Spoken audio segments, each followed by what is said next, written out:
FIFA কি আসলে নিরপেক্ষ নাকি রয়েছে রাজনীতি?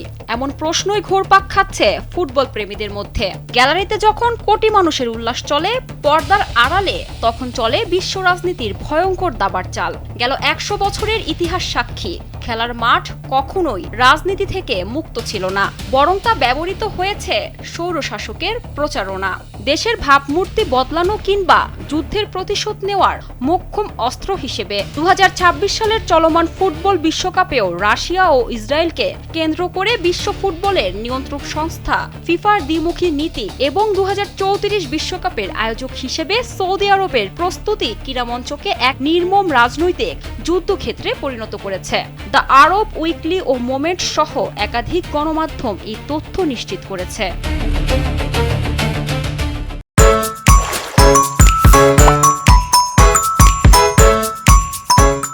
ইতিহাস ঘাটলে দেখা যায় 1934 সালে ইতালির শাসক বেনিতো মুসোলিনি ফুটবল বিশ্বকাপকে নিজের ফ্যাসিবাদের বিজ্ঞাপনের মঞ্চ বানিয়েছিলেন।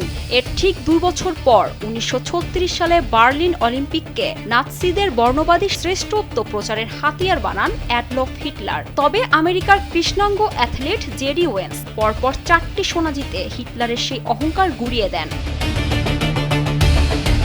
খেলার মাঠ কখনো কখনো রূপ নিয়েছে রক্তক্ষয়ী বাস্তব যুদ্ধেও। 1969 সালে ফুটবল ম্যাচকে কেন্দ্র করে হন্ডুরাস এবং এল সালভাদরের মধ্যে শুরু হয় 100 ঘন্টার ভয়াবহ যুদ্ধ, যা ইতিহাসে ফুটবল যুদ্ধ নামে পরিচিত। এই যুদ্ধে প্রাণ হারায় প্রায় 2000 মানুষ, বাস্তুচ্যুত হয় লাখো পরিবার।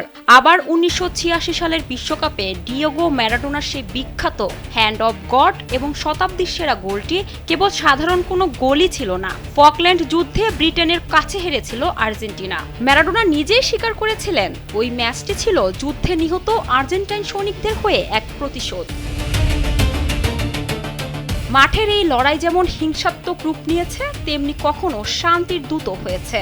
1972 সালের মিউনিক অলিম্পিকে 11 জন ইসরায়েলি অ্যাথলেটকে জিম্মি ও হত্যা করে ফিলিস্তিনের এক সশস্ত্র গোষ্ঠী। আবার ঠিক বিপরীত চিত্র দেখা যায় 1998 বিশ্বকাপে, যেখানে চিরশত্রু যুক্তরাষ্ট্র ও ইরানের খেলোয়াড়রা একে অপরের সাদা গোলাপ দিয়ে তৈরি করেন অনন্য এক ফুটবল ডিপ্লোমেসি।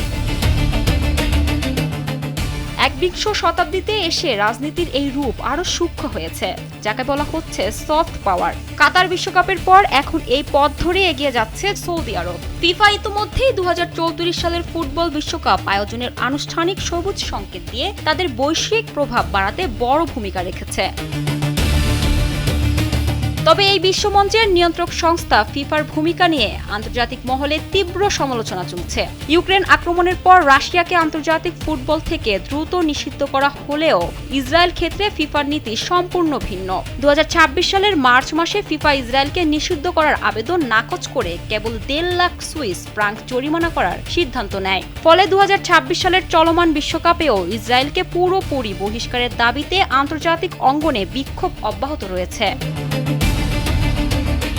দিন শেষে স্বৈরশাসকেরা আসে আর যায়, কর্পোরেশনগুলো খেলাকে পণ্য বানায়, কিন্তু মানুষের মনে টিকে থাকে জেসি ওয়েন্সের লড়াই, ম্যারাডোনার জাদু কিংবা দুই বড়ি দেশের খেলোয়াড়দের কোলাকুলি।